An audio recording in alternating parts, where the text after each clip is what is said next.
we're taking, but I want to remind everyone how we got here and what America's interests are in Afghanistan. We went to Afghanistan almost 20 years ago with clear goals. Get those who attacked us on September 11, 2001, and make sure al-Qaeda could not use Afghanistan as a base from which to attack us again. We did that. We severely degraded al-Qaeda in Afghanistan. We never gave up the hunt for Osama bin Laden, and we got him. That was a decade ago. Our mission in Afghanistan was never supposed to have been nation building. It was never supposed to be creating a unified, centralized democracy. Our only vital national interest in Afghanistan remains today what it has always been: preventing a terrorist attack on America's homeland. I've argued for many years that our mission should be narrowly focused on counterterrorism, not counterinsurgency or nation building. That's why I opposed the surge when it was proposed in 2009 when I was vice president. And that's why, as president, I'm adamant that we focus on the threats we face today in 2021, not yesterday's threats. Today, the terrorist threat has metastasized well beyond Afghanistan. Al-Shabaab in Somalia, al-Qaeda in the Arabian Peninsula, al-Nusra in Syria, ISIS attempting to create a caliphate in Syria and Iraq, and establishing affiliates in multiple countries in Africa and Asia. These threats warrant our attention and our resources. We conduct effective counterterrorism missions against terrorist groups in multiple countries where we don't have permanent military presence. If necessary, we'll do the same in Afghanistan. We've developed counterterrorism over-the-horizon capability that will allow us to keep our eyes firmly fixed on the direct threats to the United States in the region and act quickly and decisively if needed. When I came into office, I inherited a deal that President Trump negotiated with the Taliban. Under his agreement, U.S. forces would be out of Afghanistan by May 1, 2021, just a little over 3 months after I took office. U.S. forces had already drawn down during the Trump administration from roughly 15,500 American forces to 2,500 troops in country. And the Taliban was at its strongest militarily since 2001. The choice I had to make as your president was either to follow through on that agreement or be prepared to go back to fighting the Taliban in the middle of the spring fighting season. There would have been no ceasefire after May 1. There was no agreement protecting our forces after May 1. There was no status quo of stability without American casualties after May 1. There was only the cold reality of either following through on the agreement to withdraw our forces or escalating the conflict and sending thousands more American troops back into combat in Afghanistan, lurching into the third decade of conflict. I stand squarely behind my decision. After 20 years, I've learned the hard way that there was never a good time to withdraw U.S. forces. That's why we're still there. We were clear-eyed about the risks. We planned for every contingency, but I always promised the American people that I would be straight with you. The truth is, this did unfold more quickly than we had anticipated. So what's happened? Afghanistan political leaders gave up and fled the country. The Afghan military collapsed, sometime without trying to fight. If anything, the developments of the past week reinforced that ending U.S. military involvement in Afghanistan now was the right decision. American troops cannot and should not be fighting in a war and dying in a war that Afghan forces are not willing to fight for themselves. We spent over $1 trillion.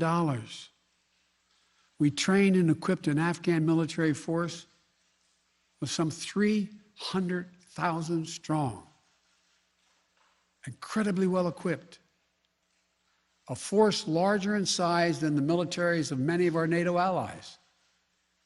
We gave them every tool they could need. We paid their salaries, provided for the maintenance of their Air Force, something the Taliban doesn't have. Taliban does not have an Air Force. We provided close air support. We gave them every chance to determine their own future. We could not provide them was the will to fight for that future. There's some very brave and capable Afghan special forces units and soldiers. But if Afghanistan is unable to mount any real resistance to the Taliban now, there is no chance that 1 year, 1 more year, 5 more years, or 20 more years of U.S. military boots on the ground would have made any difference. Here's what I believe to my core. It is wrong to order American troops to step up when Afghanistan's own armed forces would not. If the political leaders of Afghanistan were unable to come together for the good of their people, unable to negotiate for the future of their country when the chips were down, they would never have done so while U.S. troops remained in Afghanistan, bearing the brunt of the fighting for them. And our true strategic competitors, China and Russia, would love nothing more than the United States to continue to funnel billions of dollars in resources and attention into stabilizing Afghanistan indefinitely. When I hosted President Ghani and Chairman Abdullah at the White House in June, and again when I spoke by phone to Ghani in July, we had very frank conversations. We talked about how Afghanistan should prepare to fight their civil wars after the U.S. military departed, to clean up the corruption in government so the government could function for the Afghan people. We talked extensively about the need for Afghan leaders to unite politically. They failed to do any of that. I also urged them to engage in diplomacy, to seek a political settlement with the Taliban. This advice was flatly refused. Mr. Ghani insisted that the Afghan forces would fight, but obviously he was wrong. So I'm left again to ask of those who argue that we should stay, how many more generations of America's daughters and sons would you have me send to fight Afghanistan's civil war when Afghan troops will not? How many more lives, American lives, is it worth? How many endless rows of headstones at Arlington National Cemetery? I'm clear on my answer. I will not repeat the mistakes we've made in the past. Mistake of staying and fighting indefinitely in a conflict that is not in the national interest of the United States, of doubling down on a civil war in a foreign country, of attempting to remake a country through the endless military deployments of U.S. forces. Those are the mistakes we cannot continue to repeat because we have significant vital interest in the world that we cannot afford to ignore. I also want to acknowledge how painful this is to so many of us. The scenes we're seeing in Afghanistan, they're gut-wrenching, particularly for our veterans, our diplomats, humanitarian workers, for anyone who has spent time on the ground working to support the Afghan people, for those who have lost loved ones in Afghanistan, and for Americans who have fought and served in the country, serve our country in Afghanistan. This is deeply, deeply personal. It is for me as well. I've worked on these issues as long as anyone. I've been throughout Afghanistan during this war, while the war was going on, from Kabul to Kandahar to the Kunar Valley. I've traveled there on 4 different occasions. I've met with the people. I've spoken to the leaders. I spent time with our troops, and I came to understand firsthand what was and was not possible in Afghanistan. So now we're focused on what is possible. We will continue to support the Afghan people. We will lead with our diplomacy, our international influence, and our humanitarian aid. We'll continue to push for regional diplomacy and engagement to prevent violence and instability. We'll continue to speak out for the basic rights of the Afghan people, of women and girls, just as we speak out all over the world. I've been clear, the human rights must be the center of our foreign policy, not the periphery. But the way to do it is not through endless military deployments. It's with our diplomacy, our economic tools, and rallying the world to join us. Well, let me lay out the current mission in Afghanistan. I was asked to authorize, and I did, 6,000 U.S. troops to deploy to Afghanistan for the purpose of assisting in the departure of U.S. and allied civilian personnel from Afghanistan, and to evacuate our Afghan allies and vulnerable Afghans to safety outside of Afghanistan. Our troops are working to secure the airfield and to ensure continued operation of both the civilian and military flights. We're taking over air traffic control. We have safely shut down our embassy and transferred our diplomats. Our diplomatic presence is now consolidated at the airport as well. Over the coming days, we intend to transport out thousands of American citizens who have been living and working in Afghanistan. We'll also continue to support the safe departure of civilian personnel, the civilian personnel of our allies who are still serving in Afghanistan. Operation Allies Refugee, which I announced back in July, has already moved 2,000 Afghans who are eligible for special immigration visas and their families to the United States. In the coming days, the U.S. military will provide assistance to move more SIV-eligible Afghans and their families out of Afghanistan.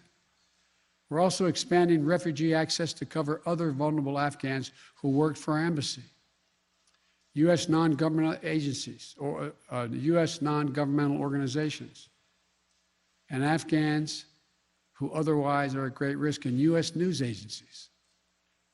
I know there are concerns about why we did not begin evacuating Afghans civilians sooner.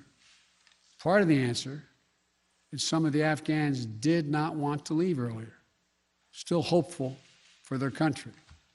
And part of it because the Afghan government and its supporters discouraged us from organizing a mass exodus to avoid triggering, as they said, a crisis of confidence. American troops are performing this mission as professionally and as effectively as they always do, but it is not without risks. As we carry out this departure, we have made it clear to the Taliban, if they attack our personnel or disrupt our operation, the U.S. presence will be swift and the response will be swift and forceful. We will defend our people with devastating force if necessary. Our current military mission will be short in time, limited in scope, and focused in its objectives. Get our people and our allies to safety as quickly as possible. And once we have completed this mission, we will conclude our military withdrawal. We will end America's longest war after 20 long years of bloodshed. The events we're seeing now are sadly proof that no amount of military force would ever deliver a stable, united, secure Afghanistan, as known in history as the graveyard of empires. What's happening now could just as easily happen 5 years ago or 15 years in the future. You have to be honest. Our mission in Afghanistan is taking many missteps, made many missteps over the past 2 decades.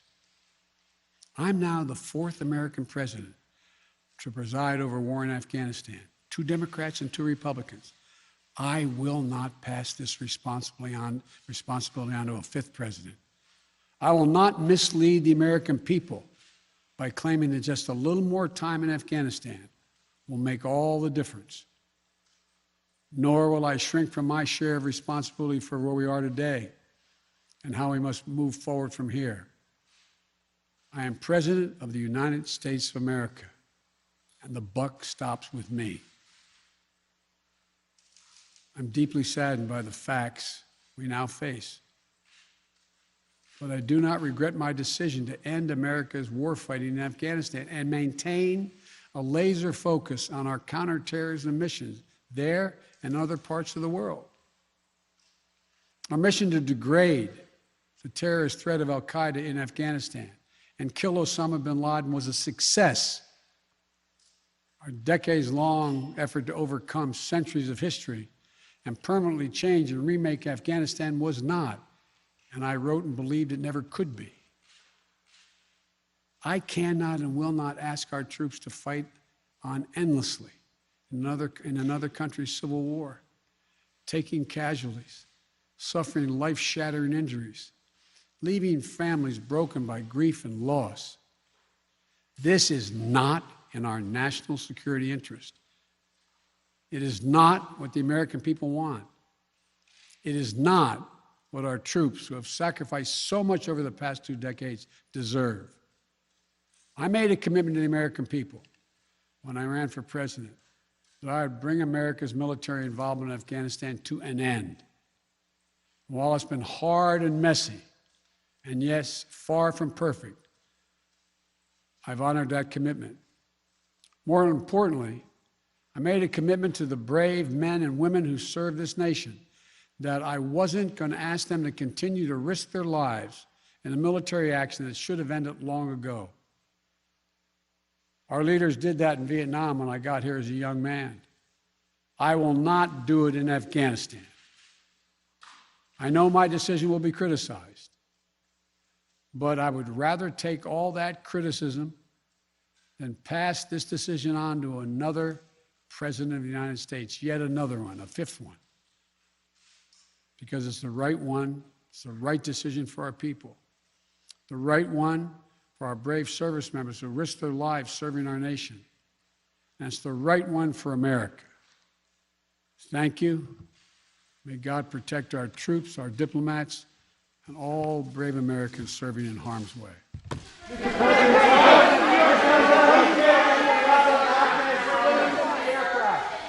Mr. President, what do you make of the Afghans clinging to the aircraft?